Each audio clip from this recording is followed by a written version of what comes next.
Assalamualaikum viewers.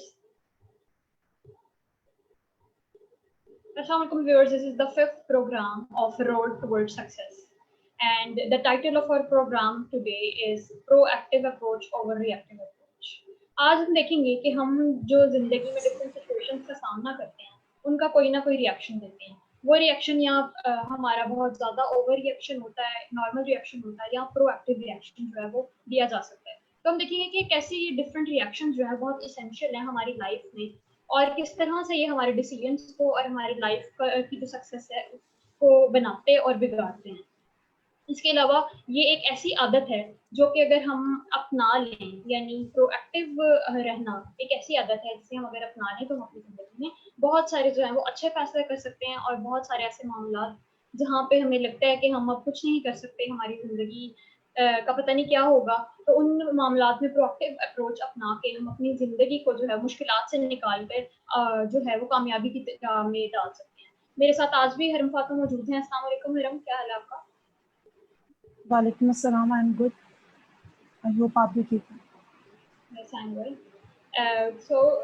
आज की जो डिस्कशन है वो हमारी मेनली जो है एक बहुत अच्छी हैबिट के ऊपर है, जो कि शायद हम सबको अपनाने की ज़रूरत है। बहुत कॉमनली हम जो है ये देखते हैं कि लोगों के अंदर जो है वो प्रोएक्टिव रिएक्शन देने की इतनी ज़्यादा जो है वो स्ट्रेंथ नहीं होती।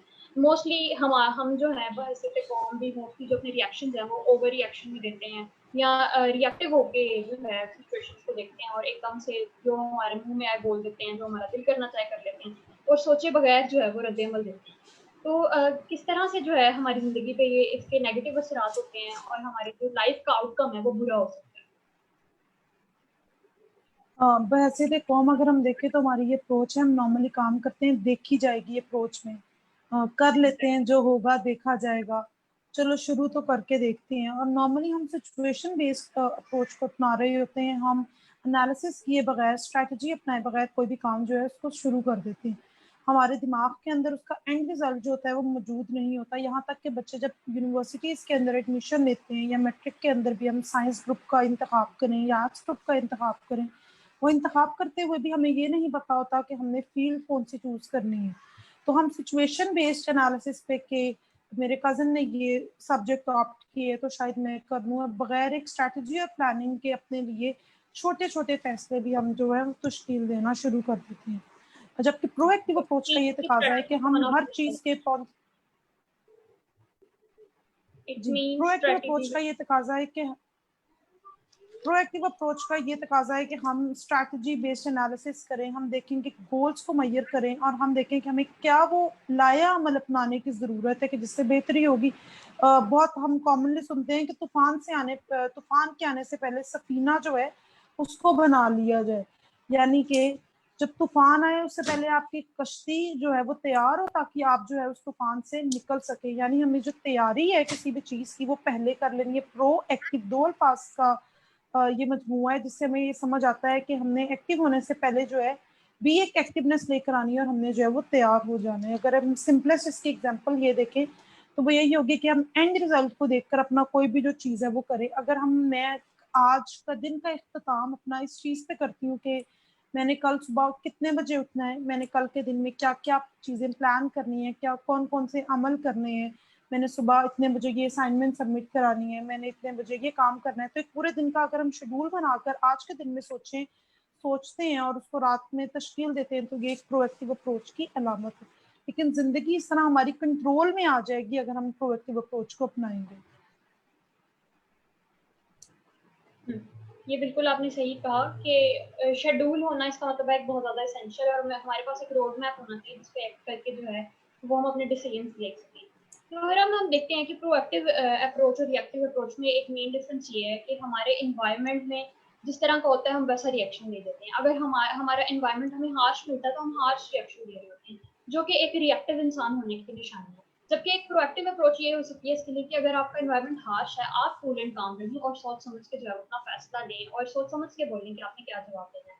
ये बहुत इंपॉर्टेंट है। अब मैं प्रोएक्टिव और रिएक्टिव इंसान में एक डिफरेंस इस तरह से देना चाहूँगी कि जो एक रिएक्टिव इंसान होता है वो सोडा या जो कार्बोनेटेड बेवरेजेस या उस तरह की एक बॉटल की तरह होता है। जैसे ही कैन खुलता है और वो शेक होते हैं थोड़े से और वो बाहर जो है वो लिक्विड सारा पोर आउट हो जाता है। जबकि एक जो प्रोएक्टिव अप्रोच रखने वाला इंसान है वो पानी की तरह होता है, वाटर की तरह होता है, उसके अंदर कोई फिजीनेस और कोई बबल्स नहीं होते, और वो कूल एंड काम रहता है और अपने डिसीजंस जो हैं वो अपनी माइंड की कूलनेस के लिहाज से लेता है, ना कि अपने एनवायरनमेंट में ये सोचता है कि मेरा एनवायरनमेंट बुरा है तो मैं भी अपना बुरा रिएक्शन दूँ, अगर मेरा एनवायरनमेंट अच्छा होगा तो फिर मैं अच्छा रिएक्शन दूंगा, अदरवाइज मुझे तो अच्छा होने की जरूरत नहीं। तो ये मेन डिफरेंस है रिएक्टिव और प्रोएक्टिव होने में। अब हम देखते हैं कि बहुत सारी जो सिचुएशंस हैं उसमें किस तरह से रिएक्टिव और प्रोएक्टिव अप्रोचेस को जो है अप्लाई किया जा सकता है। हम ये देखते हैं कि एक जो रिएक्टिव शख्स है वो ये सोचता है कि ये मुल्क में खराबी है तो मुझ में खराबी है, जिस दिन मुल्क ठीक हो जाएगा मैं ठीक हो जाऊंगा, जिस दिन मोहल्ले में किसी ने सफाई शुरू कर दी उस दिन मैं भी अपने घर के आगे जो कूड़ा है वो नहीं फेंकूंगा।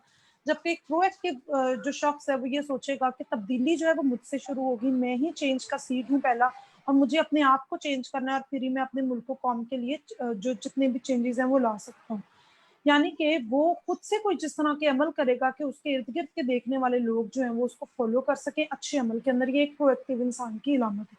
जबकि रिएक्टिव शख्स चूंकि वो ब्लेम गेम के अंदर पड़ा हुआ है और वो लोगों की तरफ देख रहा है और वो इंतजार कर रहा है कि शायद एक्सटर्नल पुश उसको एक मिलेगा और सारी चीजें जिसको हम कहते हैं माहौल साजगार होगा तो वो एक साजगार तो उसका रद्द-ए-अमल होगा, तो ये जो चीज़ है उसको पस्ती की तरफ लेके जाती है। चूंकि उसकी उंगली दूसरी की तरफ होती है इसलिए वो अपने शीशे के अंदर अपना जो अक्स है उसको देख नहीं पाता, और जब उंगली अपनी तरफ होती है जबकि एक प्रोएक्टिव शख्स की तो वो अपने आप को देख पाता है, हर चीज में अपनी सुधार अपनी कोताही को देखता है कि अगर ये मैं चीज नहीं कर पाया तो शायद इसमें कोई मेरी कमी हो, मेरी कोताही हो, और ये जो अपने अंदर की क्रिटिक है और जो अपने आप को देखना है वो उसको एक बेहतर इंसान जो है बना देती है। रद्द-ए-अमल की जब हम बात करते हैं तो रद्द-ए-अमल के अंदर एक मुस्बत रद्द-ए-अमल होता है और एक मुनफी रद्द-ए-अमल होता है। ये जो रिएक्टिव अप्रोच है ना ये मुनफी रद्द-ए-अमल है, जिस तरह से आपने सोडा कैन की एग्जांपल दी, यानी कि ये बहुत जल्दबाज है। हम अमूमन भी अपनी जिंदगी के अंदर देखते हैं तो हमने इर्द गिर्द से ये मिसालें मिलती हैं कि जो बहुत जल्दबाज लोग हैं वो नाकाम हो जाते हैं क्योंकि वो अंजाम को देखे बगैर ही काम शुरू जो है वो कर देते हैं। लेकिन प्रोएक्टिव लोग पहले तैयारी करेंगे अपना, बल्कि प्रोएक्टिव लोग ना सिर्फ तैयारी करेंगे बल्कि कल का काम आज भी कर लेंगे, तो इस तरह से उनको एक बर्डन जो है वो काम का फील नहीं होता और उनका जो स्किल सेट है वो इम्प्रूव करता है। इसके अंदर अल्फाज के सही चुनाव का इस्तेमाल जो है वो भी बहुत ज्यादा आ जाता है। और अगर हमने ये देखना हो कि ये कहाँ से हमने बात की कि एक प्रोएक्टिव माइंड है एक रिएक्टिव माइंड है, तो इसके पीछे एक पूरी माइंड गेम है, माइंड की साइंस है जिसको जानना जरूरी है। कैरल डुविट जो है वो अपनी किताब के अंदर माइंडसेट के अंदर दो किस्म के अफराद का जिक्र करते हैं जो कि टोटली ओशंस अपार्ट हैं। एक वो करते हैं ग्रोथ माइंडसेट के लोगों का जिक्र और दूसरे वो करते हैं फिक्स माइंडसेट के लोगों का। फिक्स माइंडसेट हम एक लफ्ज सुनते हैं कि ये इंसान जो है वो कुएं का मेंढक है, ये तब्दील नहीं हो सकता माशरती तब्दीलियों के साथ, वो हम एक फिक्स माइंडसेट रखते हैं कि मैं ये नहीं कर सकता, शायद मेरी कोई मदद करेगा तो मैं करूंगा। तो उनका जो एक माइंड मैप है, जो हम माइंड मसल की मिस फिजा ने बात की, वो ट्रेन नहीं हुआ होता है कि कोई चेंज अगर आ रहा है एक्सटर्नल एनवायरनमेंट के अंदर तो हमने उसको किस तरह से डील करना है। तो वो एक लेजी और लिथार्जिक किस्म के लोगों का ये ग्रुप है जो कि ये कहते हैं मेरी तो किस्मत ही ऐसी है, मेरी किस्मत खराब है मेरे साथ इसलिए ऐसे हुआ। हालांकि अगर वो किस्मत की हकीकत को समझ लें तो अपनी खुद ही को समझ लेंगे, और जब खुद ही को समझ लेंगे तो चीजें जो है वो चेंज होंगी और उनके लिए वो बेटर सेल्फ की तरफ मूव करेंगे। जबकि जो ग्रोथ माइंडसेट वाले लोग हैं वो ये सोचते हैं कि हमारे इर्द गिर्द बहुत सी ऐसी तब्दीलियां हैं जिनको हम अपनी ज़ात के अंदर इनकॉपरेट कर सकते हैं, हम अपने स्किल सेट को इम्प्रूव कर सकते हैं, हम अपनी सोच के अंदर तब्दीली ला सकते हैं, हमने कुछ करना है, वो अपॉर्चुनिटीज को एक्सप्लोर करते हैं और सॉलिड वर्ड्स का इस्तेमाल भी अपनी जिंदगी के अंदर बहुत ज्यादा करते हैं।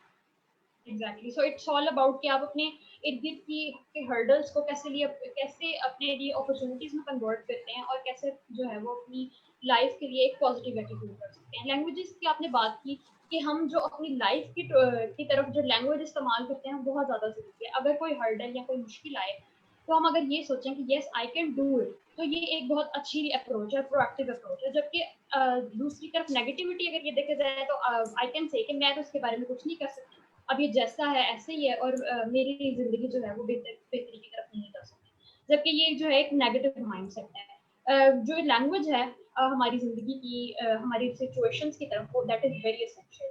अगर कोई मुश्किल आती है तो उसके लिए हमारा जो रिएक्शन है वो इस तरह होना चाहिए कि yes I can do it. और अगर हमें लगता है कि एक सिचुएशन ऐसी है जिसमें हमारा ज्यादा रोल नहीं है तो हम कोई ऐसी अप्रोच अपना सकते हैं जिसमें सॉल्यूशंस हो। हम ये देख सकते हैं कि किस तरह से जो है वो सॉल्यूशंस की तरफ जाए। तो एक जो प्रोएक्टिव माइंड है वो हमेशा सॉल्यूशंस की तलाश में रहता है, rather than playing blame game कि मेरे साथ तो ये हो गया और मेरे साथ तो ये हो गया। है ना, हम आजकल देखते हैं कि विक्टिम प्ले करना जो है वो लोगों को बहुत अच्छा लगता है। शायद हम विक्टिम प्ले करके खुद को सेटिस्फाई कर लेते हैं, अच्छा इल्जाम तो मैंने उस पर डाल दिया, मैं तो बरी सिम्मा हूँ तो मैंने तो कुछ करना ही नहीं है। तो जो विक्टिमाइजेशन है वो हमारी लाइफ में जो है वो बहुत आम हो गई है। हम आम तौर पे लोगों को देखते हैं, वो कहते हैं वो फलाने दोस्त की वजह से मेरे साथ ऐसे हो गया, उस दोस्त ने ऐसे किया, वो तो उस टीचर की गलती थी इसलिए मेरे मार्क्स कम आए हैं। तो ये जो सारे विक्टिम और ब्लेम गेम हम खेलते हैं, that is very negative approach, और इसकी वजह से हम बिल्कुल भी जो है वो सक्सेस हासिल नहीं कर सकते और अपनी लाइफ में अपनी पर्सनालिटी में बिल्कुल भी बेहतरी नहीं ला सकते। तो ये जो विक्टिमाइजेशन है, विक्टिम मेंटेलिटी के लोग मेनली ये सोचते हैं कि मे बी दिस वर्ल्ड और समथिंग, और ये दुनिया ही हमें कुछ करके देगी तो फिर ही हमारे साथ कोई बेहतरी होगी, अगर हमारी किस्मत में लिखा होगा हमें मिल जाना था, और अगर किसी नहीं मिला तो हम दूसरे पे ब्लेम कर देते हैं कि तो उसकी वजह से मेरे से छीन गया, ये तो मेरी अपॉर्चुनिटी थी, ये तो मेरी किस्मत थी, ये चीज मुझे मिली थी। तो इस वजह से वो इंसान कभी भी जो है वो बेहतरी की तरफ नहीं जाता, कभी भी ये नहीं देखता मेरे पास अपॉर्चुनिटीज है, मैं कैसे इम्प्रूव करूँ खुद को।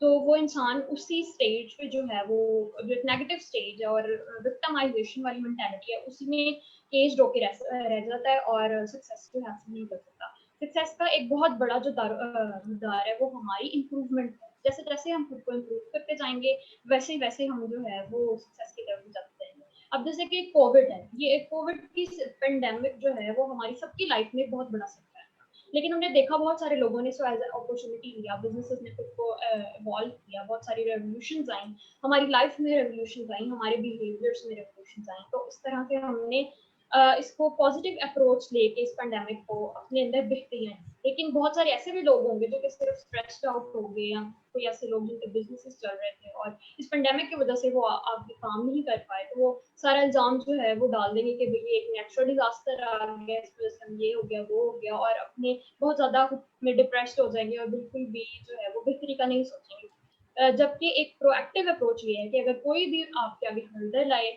वो बड़ी से बड़ी हर्डल हो, उस चीज को कैसे आपने अपने लिए अपॉर्चुनिटी में कन्वर्ट, तो अपॉर्चुनिटी में कन्वर्ट करने के लिए you need to have solution based mindset. जब आप सोल्यूशन तलाश करने की कोशिश करते हैं, क्योंकि हर प्रॉब्लम का कोई ना कोई सोल्यूशन तो होता है या कोई ना कोई अल्टरनेटिव होता है, अगर हम उसकी तरफ देखें तो हम अपनी लाइफ में जो है वो बेहतरी ला सकते हैं, और इस तरह से पॉजिटिव अप्रोच जो है वो हमें स्ट्रेस्ड आउट होने से और बेहतरी की तरफ ना काम करने से भी रोक सकते हैं। इसमें मैं ये ऐड ऑन करना चाहूंगी कि हम विक्टिमाइजेस के अंदर ना सिर्फ लोगों को भी ब्लेम करते हैं, एक ब्लेम गेम है और एक विक्टिम गेम है। विक्टिम के अंदर हम अपने आप को लिए हमने एक जवाब सोच लिया होता है, जिस तरह से हम अपने इर्द गिर्द देखते हैं, ब्लैक पीपल की example is very common among us इसके बारे में मुतालिक कि वो लोग हम देखते हैं कि नॉर्मली एक हाई पेड जॉब्स के ऊपर नहीं होते हैं, और एक विक्टिमाइजेस भी जहाँ पे लोगों के साथ बुरा हो रहा है वहाँ पे एक विक्टिम गेम भी प्ले हो रही होती है, और उनको ये अप्रोच है कि शायद हम एक सर्टेन पोजीशन के ऊपर नहीं पहुंच पाते, चूंकि उन्होंने अपने लिए एक जवाब का तयन रखा हुआ है कि शायद हमारे साथ नाइंसाफी हो रही है, तो वो अपने आप को बेहतरी की तरफ नहीं लेके जाते हैं। हालांकि अगर वो बेहतरी की अप्रोच हो तो रीजन उसके पीछे रिसर्च एनालिसिस ये होते हैं कि चूंकि वो लोग इतने एजुकेटेड नहीं होते इसलिए वो हायर पेड जॉब्स की तरफ नहीं होते। लेकिन एक विक्टिम गेम और अपनी तरफ उंगली ना होने का जो कॉन्सेप्ट है उनको पस्तियों की तरफ मजीद धकेल रहा है। इसके साथ आपने बात की लैंग्वेजेस की और नोट्स की कि हमें अल्फाज का सही चुनाव करना चाहिए। आई और यू का इस्तेमाल अगर हम बेहतरीन तरीके से करें तो हमारी जिंदगी के अंदर कामयाबी आएगी। Think and grow rich by Napoleon Hill जो है वो बाइबल और कुरान के बाद सबसे ज्यादा पढ़ी जाने वाली किताब है। इसके अंदर वो जिक्र करते हैं थॉट्स एंड इमेजिनेशन और सोच के तखय्युल का, किस तरह सोच को हमने इम्प्रूव करना है। यानी कि हमने बात की आई के अल्फाज की, अगर मैं ये अपने माइंड के अंदर पर्सपेक्टिव बना लूँ कि I can do it and then I reaffirm it through using words, तो जो अल्फाज होते हैं उनके अंदर इस तरह की ताकत है कि वो हमारे ऊपर असरअंदाज करती है। एक चीज मैंने सोची तो उसका जो असर है वो कम है, लेकिन मेरी अंदर की स्ट्रेंथ जो है वो इम्प्रूव हो जाएगी। लेकिन अगर मैंने उसको बोल भी दिया और अल्फाज की शक्ल में I can do it, I have all the strength to do it, I can achieve it, I have got all the powers to do it, इस तरह की पॉजिटिव अफर्मेशन की, तो वो अल्फाज हमारे माइंड के अंदर माइंड 2 दफा रजिस्टर करता है। और जब कोई चीज हमें 2 दफा कही जाए तो हम यकीनन उसको बार बार करेंगे। यानी कि थॉट्स के साथ कमिटमेंट्स जो है वो तब आएंगे जब हम अफर्मेशंस करेंगे। अफर्मेशंस जो है, जिस तरह से आपने बात की, आई can do it, I have got all the strength, तो वो हमारे एक्शन को तश्कील देगी। यानी हमें यकीन करना है अपने आप के ऊपर। जैसे कोविड के अंदर बहुत से लोगों ने अपने ऊपर यकीन किया कि वो कर सकते हैं और फिर उन्होंने इसको किया। एग्जैक्टली, ये आपने बिल्कुल सही कहा। हर वो हम बात करना चाहेंगे कि जो एक प्रोएक्टिव इंसान होता है वो किस तरह से जो अपनी अप्रोचेज है उसकी वजह से बेनिफिट्स हासिल करता है। अब जो एक उसका एक प्रोएक्टिव रिएक्शन है टुवर्ड्स लाइफ, उसकी वजह से जाहिर है उसे कोई ना कोई जो है वो बेनिफिट्स भी। तो अगर मैं बेनिफिट्स की बात करूँ, सम ऑफ देम आर के वो इंसान जो है अपनी लाइफ को एक स्ट्रीमलाइन वे में ले आता है। उसके पास एक शेड्यूल होता है और दैट पर्सन हैज चूज कि अगर बैड रिएक्शन होगा एनवायरनमेंट का तो मैंने उसके लिए क्या जो है वो एक्शन और रिएक्शन तैयार करें। ठीक है, वो बिल्कुल अपना जो एक एनवायरमेंटल हार्श एक्शन है उसके खिलाफ जो उसका रिएक्शन होगा वो अच्छा होगा। उसके अलावा वो इंसान जो है बहुत सारी बरीज से जो है वो अलहदा होता है, because that person know what I can control and what I can not control. तो उन चीजों पे वो फोकस करता है जो उसे कंट्रोल कर सकती हैं और बहुत सारे सोल्यूशंस भी ले आते हैं। जो एक बहुत अच्छी बात यह है कि जो प्रोएक्टिव इंसान है वो ये समझता है कि उसकी जिंदगी का कंट्रोल उसके अपने पास है और वो अपनी मुश्किलात में से बाहर निकल सकता है, चाहे जितनी मुश्किलात हो that person can find some solutions. तो इसके बारे में तो आप क्या ऐड करना चाहेंगे कि जो हमारी जिंदगी का कंट्रोल है वो हम समझें कि हमारे पास है, तो किस तरह से जो है वो अपनी अप्रोचेस में अपने रिएक्शन में बेहतरी ला सकते हैं। अच्छा, ये हम इसको इस तरह से बड़े अच्छे तरीके से एक्सप्लेन कर सकते हैं कि अगर हम समझ लें कि हम दो सर्कल्स के अंदर रहते हैं, एक है इंटरनल कोर का सर्कल और एक है एक्सटर्नल कोर। इंटरनल कोर के अंदर वो तमाम चीज़ें आ जाती हैं जो हमारे कंट्रोल के अंदर है। फॉर इंस्टेंस मेरा अपना आप मेरे कंट्रोल के अंदर है, मैं किसी चीज़ के ऊपर किस तरह से रिस्पॉन्ड करती हूँ वो चीज़ मेरे कंट्रोल के अंदर है।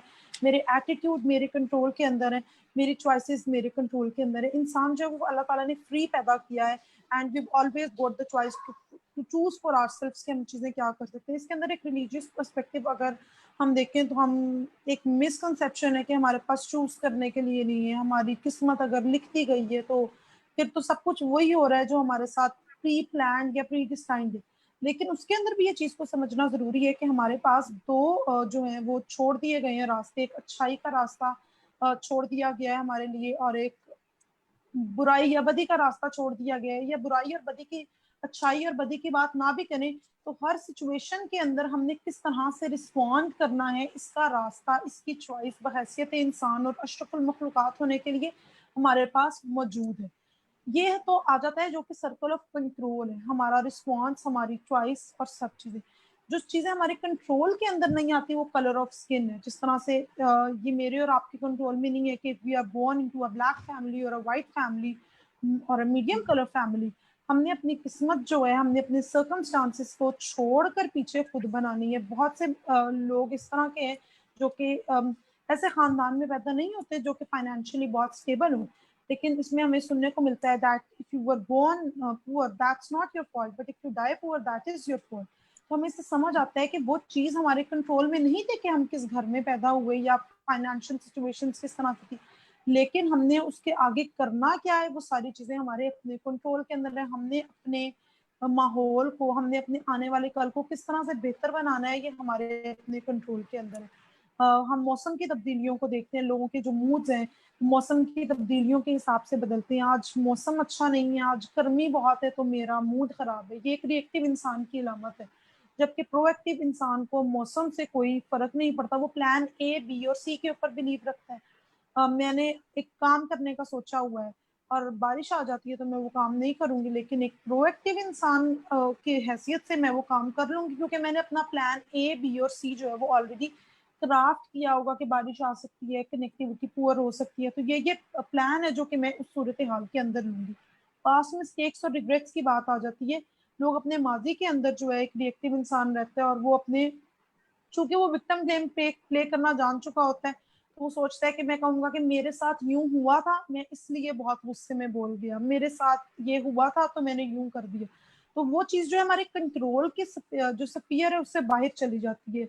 कॉस्ट ऑफ ट्यूशन की हम बात करते हैं कि एक स्कूल जिसमें आप एडमिशन लेना चाह रहे हैं वो आप, उसकी फीस जो है वो आपके कंट्रोल में नहीं है। अब लेकिन आपकी चॉइस जो है वो आपके कंट्रोल में, if you have a will to go there तो ये आपके कंट्रोल में है कि you find out the ways. जिस तरह से हमने बात की सोल्यूशन बेस्ड अप्रोच की, फिर हम बात करेंगे। हम ये नहीं कहेंगे कि फीस ज्यादा है तो मैं नहीं जा सकता, हम अच्छे ग्रेड्स लें तो हमें स्कॉलरशिप मिल सकती हैं। देयर आर सेवरल वेज जो कि हमारे उस तरफ पाथवे, लाइक स्पोर्ट्स है, उस इंस्टीट्यूट के अंदर एंट्री का जरिया आपने हिप्स किया हुआ है वो है, तो डिफरेंट वेज हैं जो कि हमने सोल्यूशन बेस्ड अप्रोच के थ्रू ढूंढने हैं अपने लिए कि क्या।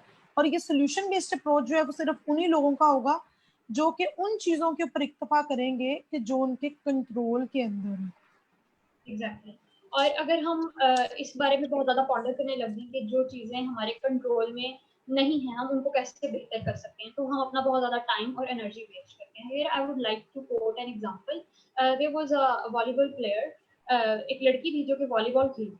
अब जब उसका मैच था उससे कुछ दिन पहले वो लोग ग्राउंड में प्रैक्टिस कर रहे थे, तो ओपोनेंट टीम के एक प्लेयर की माँ ने उस पर एक नेगेटिव कमेंट किया कि ये तो लड़की बिल्कुल अच्छा नहीं खेलती और ये वॉलीबॉल टीम की कैप्टन है। तो उस लड़की ने जो है वो उस नेगेटिव कमेंट को जो है वो बहुत ज्यादा पर्सनल ले, राइट। अब वो किसी के कमेंट्स ऑफ कोर्स या किसी की हमारे बारे में राय जो है वो हमारे कंट्रोल में नहीं है। तो उसने क्या किया कि वो जब तक मैच था एक हफ्ते बाद वो पूरा हफ्ता जो है वो सोचती रही कि मेरे ऊपर किसी ने नेगेटिव कमेंट किया, am I not worthy of playing volleyball. तो वो यही सोचती रही और उसने ये अपना माइंडसेट बना लिया कि मैंने जो है अब खेल के ऐसा दिखाना है इसकी, तो इसकी माँ को ऐसा खेल के दिखाना है कि मैं तो बहुत अच्छा खेलती हूँ, उन्हें पता चल जाए। तो उसने अपना जो सारा फोकस था वो किस तरफ शिफ्ट कर लिया, एक नेगेटिव कमेंट को डिफाई कर लिया। तो अल्टीमेटली व्हेन शी प्लेड तो उससे बहुत अच्छा नहीं खेला गया। जबकि अदरवाइज अगर वो अपनी अप्रोच ये रखती कि मैंने तो बस अपनी बेस्ट परफॉर्मेंस देनी है, आई जस्ट डोंट केयर कि लोग मेरे बारे में क्या कहते हैं और क्या, तो अगर वो ये अप्रोच रखती तो वो बहुत अच्छा खेल सकती थी, because she was a good player and she was captain of the team. लेकिन उसने अपना सारा फोकस एक नेगेटिव चीज पे रखा, एक नेगेटिव रूड कमेंट पे रखा जिसके बारे में उसका कोई कंट्रोल नहीं था। तो अगर इससे हम ये कंक्लूड कर सकते हैं कि वो चीजें जो हमारे कंट्रोल में नहीं है अगर हम उनके बारे में सोचें तो और हमारा अपना टाइम जो है उन चीजों को डिफाई करने में लगा दें तो हम बहुत ज्यादा टाइम अपना और एनर्जी वेस्ट कर देते हैं और अल्टीमेटली हमारा आउटकम जो है वो भी खराब हो जाता है। जबकि एक और सिनेरियो है कि एक लड़का जो कि एक गरीब खानदान में पैदा हुआ और उसके माँ बाप भी पढ़े लिखे नहीं थे, जब वो स्कूल में दाखिल था तो वो कहता था कि पापा या मामा आप मेरी हेल्प करें, मैं कैसे पढ़ूँ, मुझे इंग्लिश सिखाएं। तो उसके माँ बाप उसे कहते थे कि हमें नहीं आता, हम तुम्हें नहीं सिखा सकते। जब और वो इस चीज को फील करता था कि काश मेरे वालिदैन जो है वो पढ़े लिखे होते और वो मेरी मदद करते। अब पहले पहले उसने ये एक विक्टिम अप्रोच रखी अपने माइंड में कि मेरे पेरेंट्स पढ़े लिखे होते तो फिर मैं पढ़ लूंगा। और उसके वालिद भी ये कहते रहते थे कि हमारी फैमिली में तो कोई पढ़ा ही नहीं है और आगे भी कोई नहीं पढ़ सकता। तो जब वो इस नेगेटिव एनवायरनमेंट में घिरा हुआ था तो उसे एक रे ऑफ होप नजर आई कि वो किस तरह से अपनी जिंदगी में पॉजिटिव एटीट्यूड ला सकता है। उसने कहा कि चाहे मेरी फैमिली में कोई पढ़ा लिखा नहीं है लेकिन मैं अगर कोशिश करूँ तो मैं कर सकता। उसके टीचर ने उसे मोटिवेट किया कि हाँ तुम अपने अंदर तब्दीली ला सकते हो। उसने एक्स्ट्रा क्लासेस ली, अपने ऊपर एक्स्ट्रा टाइम लगाया, एक अपार्टमेंट अलहदा लिया जिसमें वो रहता था और पढ़ता था ताकि वो फैमिली की नेगेटिविटी और से अलहदा रह सके और उसको एक सुकून वाला माहौल मिल सके जिसमें वो पढ़ सके। तो ultimately that person reach to university और बहुत सारी यूनिवर्सिटी ने उसे स्कॉलरशिप ऑफर किया कि आप हमारे पास पढ़ो and then he completed his education. और अपनी फैमिली में वो एक मिसाल बन गया कि उसने जो है एक बहुत छोटी सी फैमिली जिसमें कोई पढ़ा लिखा नहीं था और फाइनेंशियल स्टेटस उसका अच्छा नहीं था, उसने एक लड़के ने पढ़ के दिखाया। तो वो उसकी जो अप्रोच थी टुवर्ड्स लाइफ वो बेहतर थी। उसने अपने जिंदगी के जो सेटबैक्स थे उनको अपनी ट्रांस में जो है वो कन्वर्ट कर लिया और उसने सक्सेस हासिल की and ultimately that person became successful businessman. मैं इसमें ऐड ऑन करना चाहूंगी कि यकीनन ये एक चेंज एजेंट की एग्जांपल थी जो कि एक साइकिल ब्रेकर था। एक फैमिली का एक साइकिल चल रहा होता है कि नॉर्मली आपके खानदान के अंदर कोई भी एजुकेटेड नहीं है, that's going from one generation to another generation. उस सूरत हाल के अंदर एक फिक्स माइंडसेट तो ये होगा कि चूंकि हमारे खानदान में अब कोई नहीं पढ़ा तो तालीम हम पर भी लाजिम नहीं है। We have reason to blame कि हमारे खानदान में कोई नहीं पढ़ा तो हम भी नहीं पढ़ेंगे। लेकिन अगर उसके अंदर एक साइकिल ब्रेकिंग अप्रोच आ जाएगी तो फिर हम हालातों वाकयात को स्मार्ट डिसीजन और हार्डवर्क से जो है तब्दील कर लेंगे।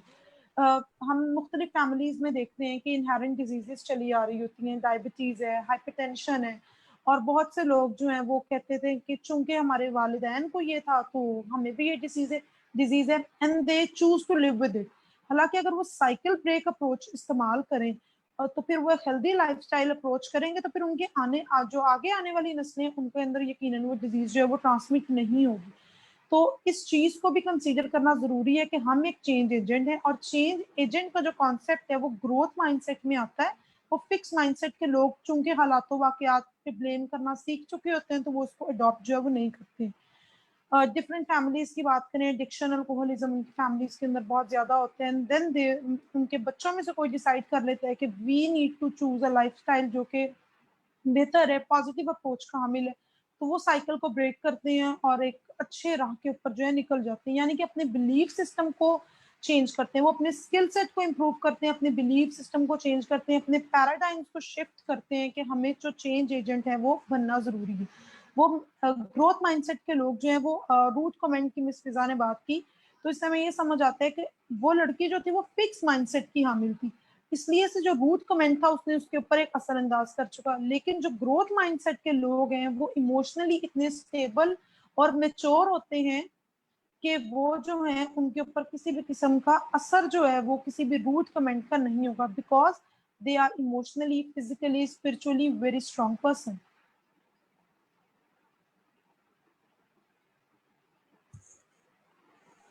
अगर हम अपना माइंडसेट जो है वो इस तरफ रखें कि हमने पॉजिटिव चीज़ों को देखना है और नेगेटिव चीज़ों को नहीं देखना, तो हम अपनी लाइफ अप्रोच जो है वो बेहतर रख सकते हैं। हेलन केलर ने एक कोट किया है कि मुझे इतना कुछ अच्छा दे दिया गया कि मैंने नेगेटिव चीज़ों की तरफ कभी गौर ही नहीं की। अब हम बात करते हैं कि ऐसे लोग जिनकी लाइफ में किसी ना किसी किस्म का अब्यूज हुआ होता है। इसमें सेक्सुअल अब्यूज या फिजिकल अब्यूज या इमोशनल अब्यूज की हम बात करेंगे। कोई ऐसे भी लोग होते हैं जिनको इस बहुत तकलीफ चीज़ों से गुजरना पड़ता है। मोस्टली उनके साथ जुल्म करने वाले उनकी फैमिली के ही कोई मेंबर होते हैं, और उन लोगों को बहुत ज़्यादा सपोर्ट की ज़रूरत होती है, और अपनी लाइफ में जो नेगेटिविटी से निकलने के लिए they need encouragement and higher level of planning in mind. इस बारे में हरम आप क्या कहना चाहेंगे? इस बारे में यही है कि उनको चूंकि सपोर्ट की जरूरत है, तो हीलिंग प्रोसेस तब तक स्टार्ट नहीं होता है जब तक we don't trust anyone and we don't share किसी के साथ। इसके अंदर भी प्रोएक्टिव अप्रोच यही होती है, और ग्रोथ माइंडसेट का तकाजा ये है कि हम हीलिंग प्रोसेस को स्टार्ट होने दें, और उसके लिए आपको नंबर वन इवेंचुअली किसी पे ट्रस्ट करना पड़ेगा जो कि आपके उस चीज से आपको निकलने के अंदर हेल्प आउट करे। आपको अपने अब्यूज के अंदर अपने आप को विक्टिम कंसीडर नहीं करना, बल्कि you have to consider for yourself that you need to come out of it, और आपका उसके अंदर कोई कसूर नहीं था, जबकि आपकी सोसाइटी के अंदर हो सकता है कि आपको ही विक्टिम कंसीडर किया जा, आपको आपके ऊपर ब्लेम गेम आ रही हो और आप सोच रहे हो कि आपका ही इसमें कोई फॉल्ट है। लेकिन एक पॉसिबल अप्रोच ये है कि आप कंसीडर करें कि आपका इसमें जो है कोई कसूर नहीं है।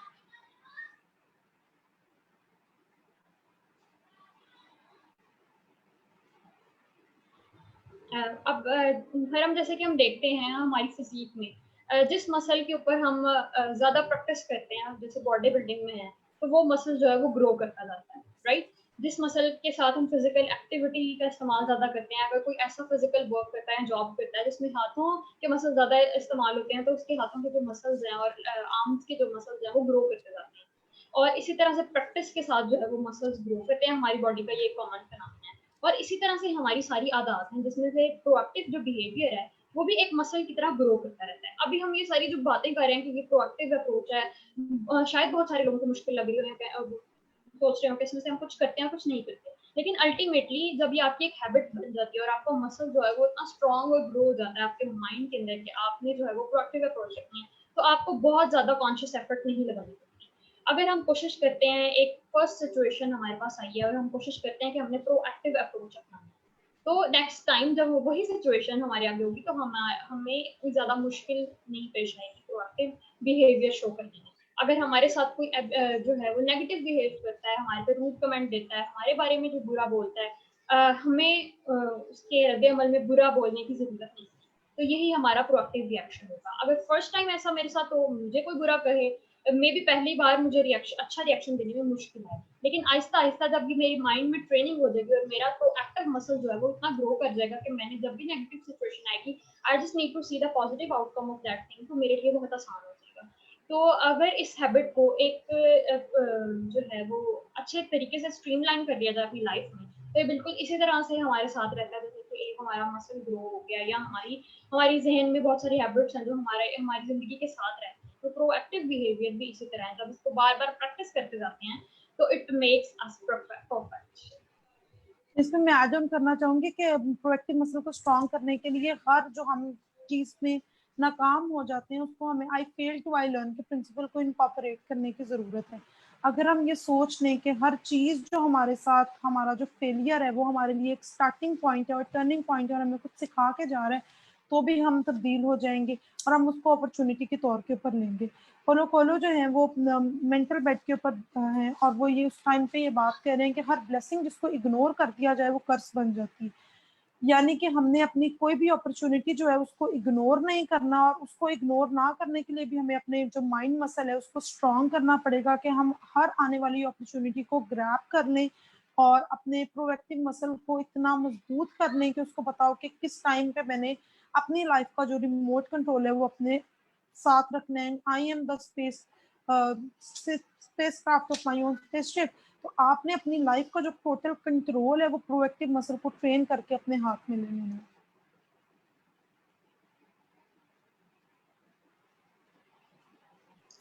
और अगर हम अपनी लाइफ में कैन डू अप्रोच जो है उसको रखें तो हम बहुत सारी चीज़ों में से जो है वो कामयाबी के साथ जो है वो कर सकते हैं। ये approach that I can do this thing, this is very much positive. और इस तरह से जब हम पहली बार ये डिसीजन कर लेते हैं कि मैं ये कर सकता हूँ, तो उसका सेकंड स्टेप होता है कि हम सोल्यूशंस की तरफ जाते हैं कि मैं ये करने के लिए कौन कौन से रास्ते अपना सकता हूँ, क्या सोल्यूशन हो सकते हैं, किससे हेल्प ले सकता हूँ, और ultimately we get to do that thing. जो कैन डू पीपल है वो बेसिकली इनिशिएटिव टेकर होते हैं। They are not the one जो कि इंतजार करते हैं कि कोई एक अपॉर्चुनिटी है। बहुत से लोग जब स्टूडेंट्स ग्रेजुएट करते हैं तो वो सोच रहे होते हैं कि हमने ग्रेजुएशन के बाद कोई जॉब ढूंढनी है, they are sitting in their homes and waiting for the right job to approach. लेकिन जो प्रोएक्टिव लोग होंगे वो कैन डू वाले फॉर्मूला के ऊपर अप्लाई करेंगे और वो फौरन से अपनी जो सीवीज हैं उनको ड्रॉप करना शुरू कर देंगे और वो ग्रेजुएशन से पहले ही अपनी प्रोएक्टिव अप्रोच के लिए अपने लिए जो एक पाथवे है उसको जो है वो डिसाइड करना शुरू करेंगे। अल्टीमेटली ऐसे लोग जिंदगी में कामयाब भी होते हैं because they make a effort to reach to the point where they want to be. तो हमें किसी मेंटोर को फॉलो करेंगे, वो किसी भी चीज़ की हेल्प लेंगे, वो कोई कोर्स इस तरह करेंगे, वो अपनी स्किल सेट को इम्प्रूव करेंगे कि उनकी जो चीज़ है वो इम्प्रूवमेंट की तरफ जाए।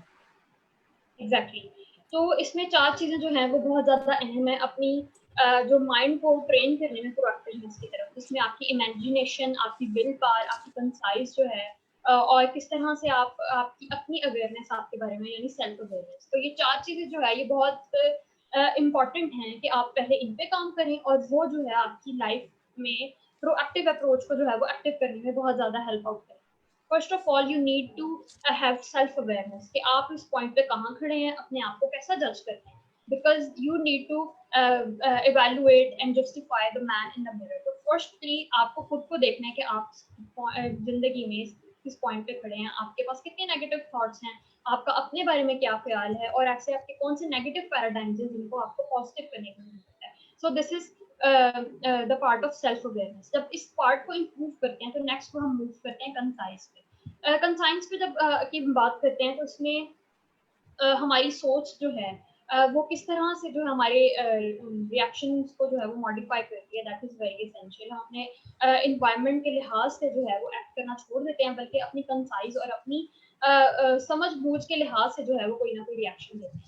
इमेजिनेशन जो है हमारी वो बहुत ज्यादा इसेंशियल है। अगर हमारी इमेजिनेशन नेगेटिव है तो अल्टीमेटली हमारा बिहेवियर भी नेगेटिव होगा। और जबकि हम अगर सोचते हैं कि ये नेगेटिव अगर पॉसिबिलिटी हो तो हमारी इमेजिनेशन क्या कहती है, क्योंकि मोस्टली हम इमेजिनेशन भी बना रहे होते हैं कि हमारी लाइफ में ये हो सकता है, ये हो सकता है, तो हम क्या बिहेव करेंगे। तो imagination are essential as well, we need to work on this thing as well. Fourth and very essential thing is will power. Will power जो है उसका हमारे मजहब में भी बहुत ज्यादा लो दिया गया है। विल पावर को ट्रेन करने के लिए हमें बहुत सारी इबादत हैं, उनकी रेगुलरिटी जरूरी है, और वो सारी चीजें जो है वो अल्टीमेटली हमारी विल पावर को स्ट्रॉन्ग कर लेती हैं।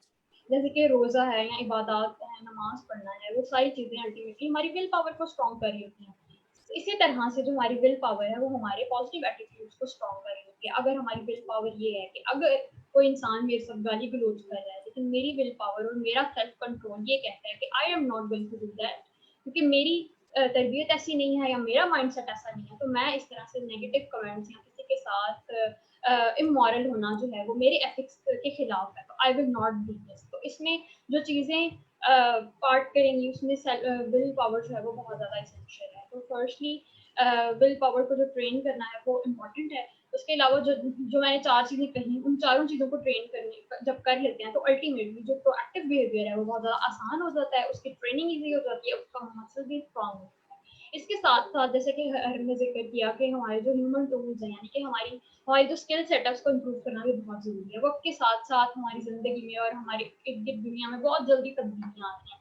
कामयाब इंसान वही होता है जो तब्दीली के साथ साथ खुद को भी अडेप्ट करता जाए और पॉजिटिव चेंजेस अपने अंदर भी लेता जाए। फॉर इंस्टेंस हम टेक्नोलॉजी का जिक्र करते हैं, हम बहुत प्राउड फील करते हैं जब हम कोई नया सॉफ्टवेयर सीख लेते हैं या हम नई डिवाइस जो है वो अच्छे से इफेक्टिवली चलानी आती है। तो ये ह्यूमन टूल्स जो हैं इनको भी मॉडिफाई करते रहना बहुत इंपॉर्टेंट है। जब आप अपने टूल्स को और अपने स्किल सेट को अपग्रेड करते रहेंगे तो आप कहीं भी ये नहीं सोचेंगे कि आप पीछे रह रहे हैं, क्योंकि हमें पीछे नहीं रहना, हमें आगे बढ़ना।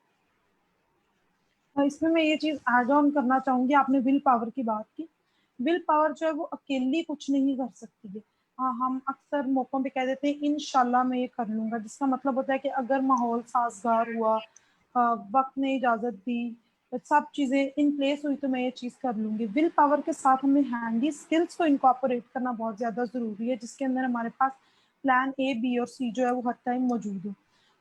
अगर मैंने कहीं जाना है और मैं ये सोच लेती हूँ कि सुबह जाना है, तो ये मेरी विल पावर है जो कि बहुत स्ट्रॉन्ग है।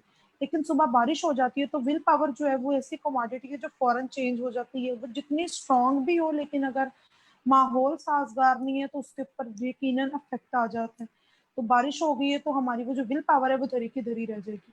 लेकिन उस टाइम के ऊपर अगर मैंने अपने लिए एक छतरी पहले से तैयार करके रखी हुई है और मैंने सोचा हुआ है कि मेरे पास एक रेनकोट है, मैं इसके जरूर चले जाऊंगी, मैं मेरे ये शूज जो हैं वो बारिश के अंदर नहीं गीले होंगे, तो वो मुझे हेल्प आउट करेगा। इसी तरह एक और एग्जांपल मैं इसमें ऐड ऑन करना चाहूंगी। हम अपनी विल पावर करते हैं कि हमने एक शादी पे जा रहे हैं और बहुत ज्यादा नहीं खाना है। ये एक विल पावर है जो कि मैं घर में डिसाइड करके जाऊंगी, लेकिन मुझे उसके साथ एक स्किल सेट जो है वो प्रिपेयर करके जाना होगा जो कि मेरी विल पावर के साथ कंपनी करेगा और उसको स्ट्रॉन्ग करेगा। मुझे अपने माइंड के अंदर एक स्ट्रैटेजिक प्लानिंग करनी है जो कि एक प्रोएक्टिव इंसान की निशानी है। मैं ये प्लान कर लूँ कि जब खाना सर्व होगा तो मैं खुद नहीं खाना लूंगी, जबकि मैं किसी और को कहूंगी कि मुझे खाना डाल के ला दें, और मैं उससे कहूंगी कि क्वांटिटी जो है वो आपने थोड़ी रखनी है। सेकेंड अप्रोच ये होगी कि जब मैं ये डिसाइड कर लूँ कि जब मैं एक दफ़ा मेरी प्लेट में जो खाना आ जाएगा तो मैं दूसरी दफ़ा खाना नहीं लूंगी, और जब मैं एक दफ़ा खाना खा चुकी हूँ तो मैं चहलकदमी के लिए बाहर चली जाऊंगी और अंदर तब आऊंगी जब वो खाना जो है वो कंप्लीट हो चुका है। तो ये एक मेरे प्रोएक्टिव माइंड की निशानी है जिसके थ्रू मैंने अपने माइंड को ट्रेन किया और एक स्ट्रैटेजिक प्लान अपने लिए पहले से ही बना लिया कि अच्छा ये प्लान होगा, तो मेरी विल पावर को स्ट्रेंथन करेगा। जबकि एक फिक्स माइंडसेट का इंसान जो है वो सिर्फ विल पावर के ऊपर यकीन रखेगा कि अच्छा मैं कर लूंगा, और वो अपने लिए प्लानिंग नहीं करेगा, तो हो सकता है कि वो अपने लिए जब खाना डालने जाए तो उसको 2-3 चीजें और पसंद है और वो सोचे कि अच्छा मैं कल कम खा लूंगा, और वो किसी के साथ बातों में लग जाए और वो क्वांटिटी वाइज उसको देख ही ना पाए कि उसने कितना खाया। तो इससे हमें ये समझ आता है कि विल पावर के साथ स्किल सेट जो होना है वो बहुत जरूरी है। हम मुकाबले देखते हैं जिसके अंदर काफी लोग जो है वो मूछों से ट्रक खींच रहे होते हैं, और हम कहते हैं कि ये इनकी विल पावर इतनी स्ट्रांग थी कि इन्होंने मूछों से ट्रक खींच लिया, जबकि उसके साथ एक स्किल सेट है और वो कंटिन्यूसली इंप्रूव कर रहे हैं, प्लान कर रहे हैं कि अच्छा इतने माह के बाद इतनी स्ट्रेंथ लगेगी, मुझे ये चीजें खाने के अंदर इस्तेमाल करनी है, मुझे ये करना है, तो मैं इस चीज को एक एस्टिमेशन जो है ना, जिसको हम कहते हैं प्रॉन्स एंड कॉन्स देख लेना, वो चीज पहले से कर चुके होंगे, फिर उनके माइंड मसल के साथ उनके जो दूसरे मसल्स हैं वो स्ट्रांग होंगे। तो इंशाल्लाह के साथ जो है हमें एक प्लान जो है अपना डिवाइस करना बहुत ज्यादा जरूरी है, जो कि हमारी जिंदगी के अंदर एक नया टूल के तौर के ऊपर इनकॉर्पोरेट होता है। इसके साथ साथ ये चीज जानना भी जरूरी है कि इंसान होने के नाते हम अशरफुल मखलूकात हैं, और जो 4 पॉइंट्स के फिजा ने डिस्कस किए हैं वो हमें अपने लाइफ के अंदर इनकॉर्पोरेट जो है वो करने बहुत ज्यादा जरूरी है, क्योंकि हमारी इमेजिनेशन, हमारा सेल्फ अवेयरनेस, हमारे कंसाइंस जो है हमें ओवरऑल जो है वो स्ट्रॉन्गर नोशन देते हैं जिसके थ्रू हम एक प्रोएक्टिव इंसान जो है वो बन सकते हैं। एग्जैक्टली। सो हरम हम ये बात कह सकते हैं कि बहुत सारी चीज़ों की जो अलाइनमेंट है वो प्रोएक्टिव होने में मदद देती है। और अल्टीमेटली प्रोएक्टिव अप्रोच और प्रोएक्टिव अप्रोच में से जो फ़ायदा है वो तभी निकाला जा सकता है जब हम इन सारी चीज़ों को अलाइन करें, अपनी माइंड को, हार्डवर्क को, अपने विल पावर को, और साथ साथ में जो अपने टूल्स हैं, स्किल सेट हैं। So ultimately, we can get a lot of positive things out of it, right? In conclusion, I would like to say कि आप सब लोग इस सारी चीजें प्रैक्टिस करें जिसमें आप सोचें कि आप अपनी जिंदगी में कौन सी ऐसी नेगेटिव और पॉजिटिव लैंग्वेज अपने लिए यूज कर रहे हैं, आपकी रिएक्टिव लैंग्वेजेस क्या हैं और प्रोएक्टिव लैंग्वेजेस क्या हैं। और अगर आपकी प्रोएक्टिव लैंग्वेजेस कम है, try to convert, try to have more control over them. और अगर आपकी रिएक्टिव लैंग्वेजेस ज्यादा हैं तो उनको आहिस्ता आहिस्ता प्रोएक्टिव लैंग्वेजेस में कन्वर्ट करें। सेकेंडली, अपने आप की सेल्फ अवेयरनेस और self evaluation is very much essential. Self awareness जो है वो हमें इम्प्रूवमेंट के रास्ते दिखाती है कि I do not know this thing, I need to learn this new skill. तो ultimately you can gain a lot of positive thing out of it as well. तो अपने आप को इवेलुएट करेंगे क्या चीजें जो है आपको सीखने की जरूरत है। थर्डली, अगर आपका एनवायरनमेंट नेगेटिव है तो how you can get solutions, और किस तरह से आप किसी की मदद लेके उस नेगेटिव एनवायरनमेंट को अपने लिए पॉजिटिव अपॉर्चुनिटी में बदल सकते हैं, या अपना एनवायरनमेंट थोड़ा बहुत चेंज कर सकते हैं ताकि आप जो है वो अपने लिए जो है वो पॉजिटिव आउटकम की तरफ जा सकें। जैसे कि हमने एग्जांपल्स में डिस्कस किया, बहुत सारे ऐसे लोग थे उनका डेड एंड था, या अपनी फैमिली में वो चेंज मेकर बने, वो इस वजह से बने क्योंकि उन्होंने अपने एनवायरनमेंट की जो नेगेटिविटी थी उनको उसको अपनी पर्सनालिटी में इनकॉर्पोरेट नहीं होने दिया और चेंज लेकर आए। अगर आप सोचते हैं कि कहीं आपकी लाइफ स्टक है और आप तो शायद बेहतरी की तरफ नहीं जा सकते, you just need to change something. और आपके फ्यू डिसीजंस जो हैं, कुछ डिसीजंस जो हैं अल्टीमेटली वो आपकी पूरी लाइफ जो है वो बना सकते हैं, बिगाड़ सकते हैं। Thank you so much for joining us. Next week we will be here with an amazing new episode. Thank you so much.